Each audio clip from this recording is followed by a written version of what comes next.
Derive करना है। किस तरीके से फॉर्मूला डिराइव करेंगे, अब देखो आप यहाँ से हो रही कहानी, तो हीट का फॉर्मूला डिराइव करेंगे। अरे करोगे आप और आप भी करोगे, देखना पहला डिराइव कर दूंगा मैं, फिर दूसरा तो आप करके बताओ। तो हाँ, तो मेरे दोस्तों, तो कैसे हैं आप सब? उम्मीद करता हूँ बढ़िया होंगे, मजेदार होंगे और मजे कर रहे होंगे। तो इसी मजे में एक और शानदार टॉपिक सीख लिया, that is heating effect of electric current. आप वीडियो स्किप मत करना, पूरी वीडियो एंड तक देखना, सारा कॉन्सेप्ट आपका क्लियर हो जाएगा। तो शुरू करते हैं विदाउट वेस्टिंग अ टाइम। अब देखो क्या होता है heating effect of electric current. क्या होता है ना, हमने बैटरी और सेल के बारे में पढ़ा है। बैटरी और सेल क्या होते हैं, हमारे सोर्स होते हैं, जिसकी वजह से अपन क्या करते हैं, इलेक्ट्रिकल एनर्जी आती है ना। टर्मिनल्स के बीच में पोटेंशियल डिफरेंस आता है ना, पॉजिटिव टर्मिनल नेगेटिव टर्मिनल के बीच में क्या आता है, पोटेंशियल डिफरेंस आता है। उसकी वजह से क्या होता है ना, हमारे जो इलेक्ट्रॉन्स है वो मोशन में आ जाते हैं।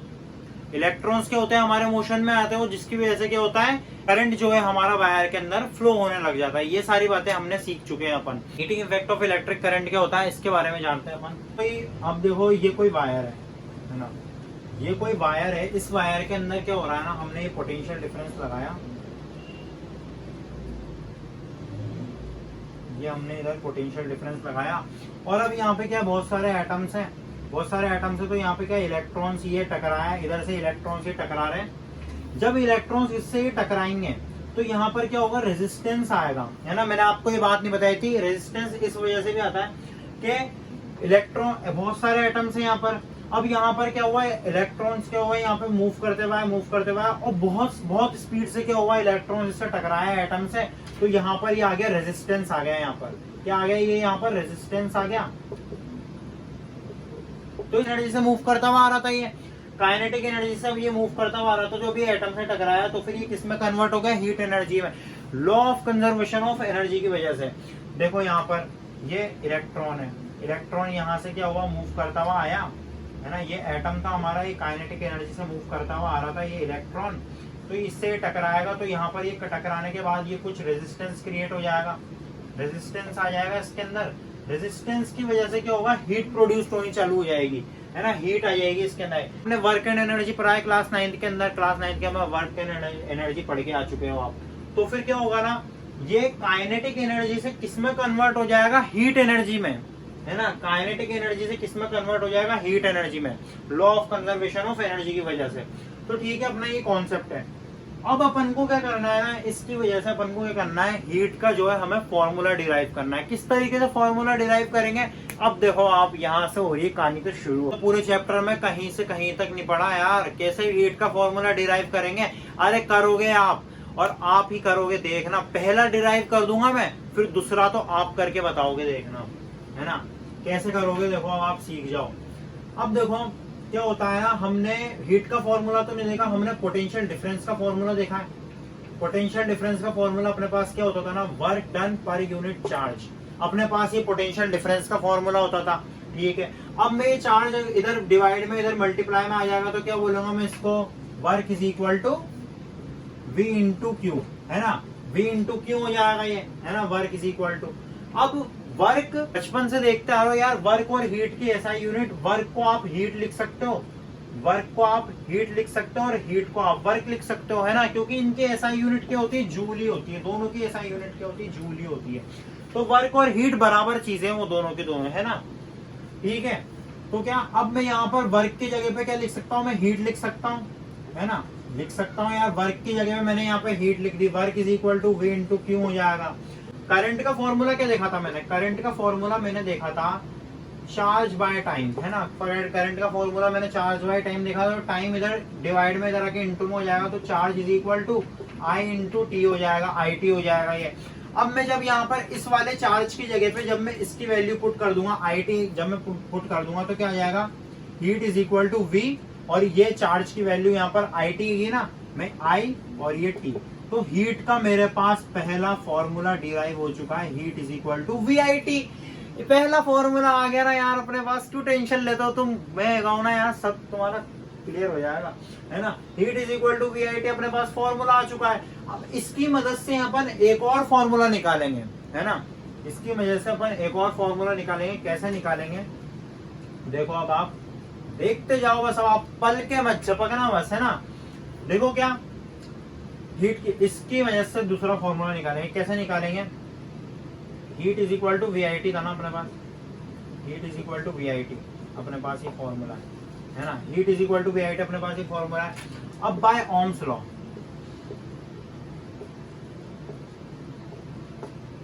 Bye Ohm's law, Ohm's law की मदद से क्या आता है अपने पास, V is equal to IR आता है, ठीक है। V is equal to IR अपने पास जब आया तो क्या अपन इस V की जगह पे ये IR पुट कर सकते हैं, जरूर कर सकते हैं। V की वैल्यू अपन यहाँ पे पुट कर देते हैं, heat is equal to VIT है ना, तो अपन इस V की जगह पे ये IR की वैल्यू पुट कर देते हैं, heat is equal to VR, heat is equal to IR into IT है ना। तो IR से IT जब इंटू होगा तो क्या हो जाएगा अपने पास, heat is equal to I square, और ये R से T इंटू होगा तो क्या हो जाएगा RT है ना। ये अपने पास आ गया हीट का दूसरा फॉर्मूला है ना, दूसरा फॉर्मूला भी अपने पास निकल के आ चुका है यार, heat is equal to I square RT है ना, दूसरा फॉर्मूला निकल के आ गया। अब अपन है ना हीट की वजह से ना NCERT में सिर्फ इतना ही है, हीट की वजह से अपन एक और फॉर्मूला निकाल सकते हैं, कैसे, थोड़ा और अच्छे से अगर अपन दिमाग लगाए ना तो एक और फॉर्मूला निकल के आ सकता है इसी पहले वाले फॉर्मूले की मदद से। कैसे निकल के आ सकता है, पोटेंशियल जो हमारा करंट है ना, करंट है जो हमारा, देखो पोटेंशियल डिफरेंस है अपना, इस ओम्स लॉ से आएगा। V is equal to IR अपन ने देखा है ना, V इज इक्वल टू अपन ने IR देख रखा है, ठीक है। अब जब मैं क्या करूंगा, इस रेजिस्टेंस को नीचे लेके चले जाऊंगा, I is equal to V by R हो जाएगा है ना। करंट का अपने पास एक और फॉर्मूला है, V बाय R हो जाएगा है ना, V बाय R। तो क्या मैं इस I की जगह पे है ना, इस वाले I की जगह पे heat is equal to VIT है, तो मैं इस वाले I की जगह पे क्या मैं V बाय R लिख सकता हूँ, heat is equal to V और ये V बाय R है ना, और ये T है ना। तो V से V इंटू हो जाएगा तो V स्क्वायर R हो जाएगा। ये इसको रब कर दो, इधर लिख दो, इसको थोड़ा साइड में करके, इधर इसको साइड में करके लिख देता हूँ मैं, साइड में करके लिख दिया मैंने इसको है ना। तो V से V इंटू हो जाएगा तो क्या हो जाएगा, heat is equal to V square by R into T है ना, V स्क्वायर RT है ना, V square R by T। ये अपने पास तीसरा फॉर्मूला आ गया अपने पास है ना, एक और तीसरा फॉर्मूला आ गया अपने पास। इसको मैं और साइड में करके लिख देता हूँ यार, ये पोटेंशियल डिफरेंस को यहां से शुरू करा था अपन ने, और देखो अपन कहां पर, यहां पर पहुंच चुके हैं हम है ना। तो क्या तीसरा फॉर्मूला भी अपने पास आ गया। ये अपने पास पहला फॉर्मूला था, heat is equal to VIT। दूसरा फॉर्मूला अपन ने इस वाले फॉर्मूले से ओम्स लॉ आ गया, अपन ने क्या निकाला, दूसरा formula heat is equal to V square RT। और तीसरा फॉर्मूला अपन ने कैसे निकाला, अपन ने पहले वाले फॉर्मूले की वजह से निकाला, I की जगह पे अपन ने V बाय R पुट कर दिया था, इस वजह से अपने पास तीसरा फॉर्मूला आ गया, heat is equal to V square R, V square by R into T है ना। तो अपने पास तीसरा फॉर्मूला भी आ गया। आप इस सबको अब क्या करो, नोट कर लो। तो अपने पास तीन फॉर्मूला आ चुके हैं साफ तरीके से, heat is equal to VIT है ना, और दूसरा formula heat is equal to I square RT, और तीसरा formula heat is equal to V square R into T है ना, R इंटू T। ये अपने पास तीन फॉर्मूला आ चुके हैं। तीन फॉर्मूला आप हीट के नोट कर लो है ना, तीन फॉर्मूला नोट कर लो आप हीट के। जो भी ये जो हमने डिजाइन करी, हमने प्रेस डिजाइन करी, जो हमारी इलेक्ट्रिक आयरन रहती है वो प्रेस करते, जिस इस्त्री करते जिससे अपन, वो अपन ने डिजाइन करी, अपन ने बल्ब डिजाइन करा। तो अपन ने किस वजह से अपन इसको डिजाइन कर पाए, उसके अंदर क्या होती है, एक कॉइल होती है। अब वो कॉइल अपन किस वजह से डिजाइन कर पाए, कौन सा वो मेथड था, क्या वो फॉर्मूला था, क्या वो फॉर्मूला, वो जो सिद्धांत है जिसके ऊपर अपन ये सारी चीजें डिजाइन कर पाए, वो क्या है, joules law of heating. Joules law of heating की वजह से अपन क्या सारी चीजें डिजाइन कर पाते। कैसे, जूल्स लॉ ऑफ हीटिंग किस पर काम करती है ना, जूल्स लॉ ऑफ हीटिंग याद रहती है यहाँ से, joules law of heating. Joules law of heating किस पे काम करती है ना, हमारे ये दूसरे वाले फॉर्मूला के ऊपर काम करती है ना, अपने दूसरे वाले फॉर्मूला के ऊपर। तो अब देखो क्या हीट क्या होती है, डायरेक्टली प्रोपोर्शनल होती है स्क्वायर ऑफ करंट के है ना, स्क्वायर ऑफ करंट के डायरेक्टली प्रोपोर्शनल होती है किसके, तो जो resistance for a given wire है ना, रेजिस्टेंस के डायरेक्टली प्रोपोर्शनल होती है रेजिस्टेंस के, और हीट डायरेक्टली प्रोपोर्शनल होती है for time which the current is flow, है ना, जिस कितने टाइम में करंट, कितने टाइम तक करंट जो है फ्लो होता जा रहा है, और कितना ज्यादा रेजिस्टेंस हो रहा है उसके अंदर, और स्क्वायर ऑफ करंट के कितना ज्यादा करंट आ रहा है ना।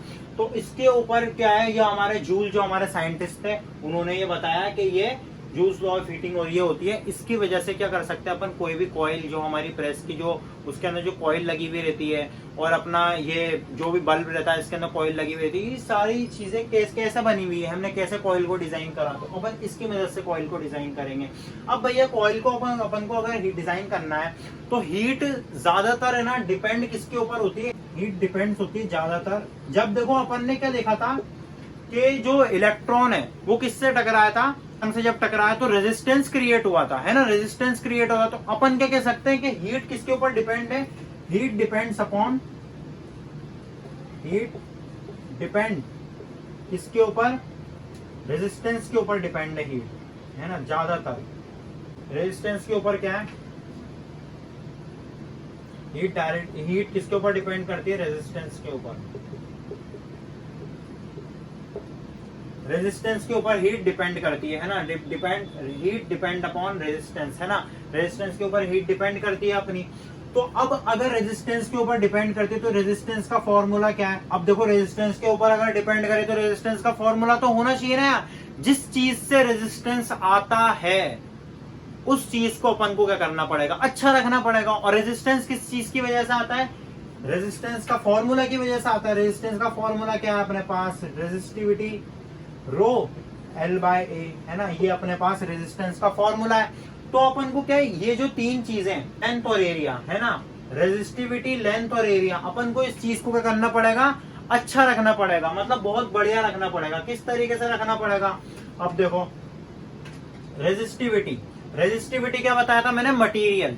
तो इसके अंदर अपन को क्या देखना पड़ेगा, रेजिस्टिविटी देखनी पड़ेगी। अच्छा, मतलब रेजिस्टिविटी में क्या मटेरियल होता है ना, तो मटेरियल अपन क्या लेंगे, मान के चलो एलॉयज ले लेंगे। एलॉयज बहुत अच्छे मेटल मटेरियल्स होते हैं, है ना, एलॉयज ले लेंगे अपन मटेरियल के अंदर। और क्या, अब अपन को लेंथ देखनी पड़ेगी, तो लेंथ अपन को उसकी बहुत ज्यादा बढ़ाकर रखनी पड़ेगी, है ना, बहुत लंबी लेंथ, बहुत लंबा वायर लेना पड़ेगा अपन को ताकि करंट अच्छे से फ्लो हो जाए, है ना। और एरिया, है ना, एरिया अपन को क्या करना पड़ेगा, उसका एरिया बहुत ज्यादा एरिया लेना पड़ेगा। मान के चलो मैं यहाँ पर लिख दूं, ज्यादा एरिया लेना पड़ेगा, ठीक है।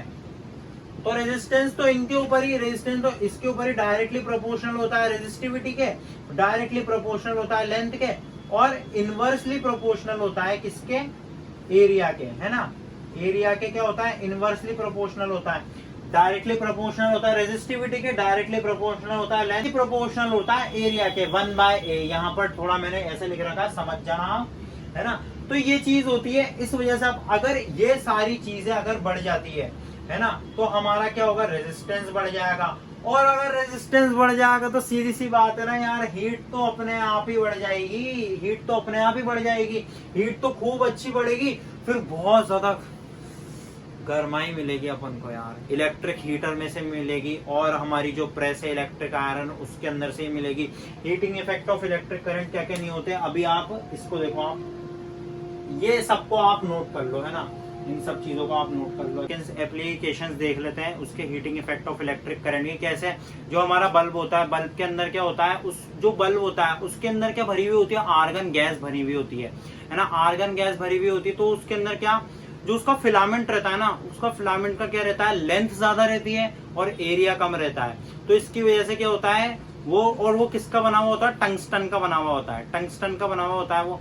तो उसकी वजह से क्या होता है ना कि उसके अंदर रेजिस्टेंस क्रिएट होता है, और जब रेजिस्टेंस क्रिएट होता है ना, बहुत ज्यादा रेजिस्टेंस बढ़ता जा रहा है, रेजिस्टेंस बढ़ता जा रहा है, तो फिर उसकी वजह से हीट भी बढ़ती जा रही है, हीट भी बढ़ती जा रही है। और जब हीट बढ़ती जा रही है, अब बहुत ज्यादा हीट एनर्जी बढ़ती हुई जा रही है। अब ऐसा तो नहीं है कि हीट कहीं खत्म हो जाएगी, खत्म तो नहीं होगी, तो वो हीट एनर्जी है ना, पता है किस में चेंज हो जाती है, लाइट एनर्जी में चेंज हो जाती है। इस वजह से हमारा बल्ब क्या होता है, ग्लो होने लग जाता है। तो यही होता है, इसकी वजह से हमारा बल्ब ग्लो कर पाता है। हमारी प्रेस ले लो, हमारी जो ये जो हमारी इस्त्री करने वाली जो हमारी इलेक्ट्रिक आयरन रहती है वो भी इस वजह से, उसके अंदर क्या होता है, उसका जो मिडल पीस रहता है वो किसका बना हुआ होता है, माइका का। माइका क्या होता है, एक पुअर कंडक्टर ऑफ इलेक्ट्रिसिटी होता है और गुड कंडक्टर ऑफ हीट होता है ना। वो हीट ज्यादा देता है और इलेक्ट्रिसिटी कंडक्ट नहीं कर पाता, वो है ना, इलेक्ट्रिसिटी उसके अंदर मतलब करंट आता है, लेकिन पर इलेक्ट्रिसिटी अपन को करंट डायरेक्ट अपन को करंट नहीं लगेगा, है ना। तो वो चीज लगी हुई होती है उसके अंदर। और उसका जो इनर पार्ट है वो नाइक्रोम का बना हुआ होता है। नाइक्रोम, उसके अंदर भी लेंथ ज्यादा होती है, एरिया कम होता है, इस वजह से क्या होता है, वो रेजिस्टेंस बहुत ज्यादा होता है, इस वजह से क्या होता है, हीट बहुत ज्यादा बढ़ जाती है। तो ये सारे क्या है, प्रैक्टिकल एप्लीकेशन से मैं इसके ऊपर बनाकर नहीं बता सकता, क्योंकि अपने पास यार स्मार्ट बोर्ड नहीं है इस वजह से। तो क्या आप एनसीईआरटी के अंदर पढ़ लेना वो सारी चीजें। तो इसी के साथ अपना ये लेक्चर समाप्त होता है। तो इसी के साथ अगर आपको वीडियो अच्छी लगी हो तो लाइक करना, सब्सक्राइब करना और बेल आइकन को जरूर प्रेस कर देना और इस वीडियो को आगे से आगे शेयर जरूर करना। Thank you.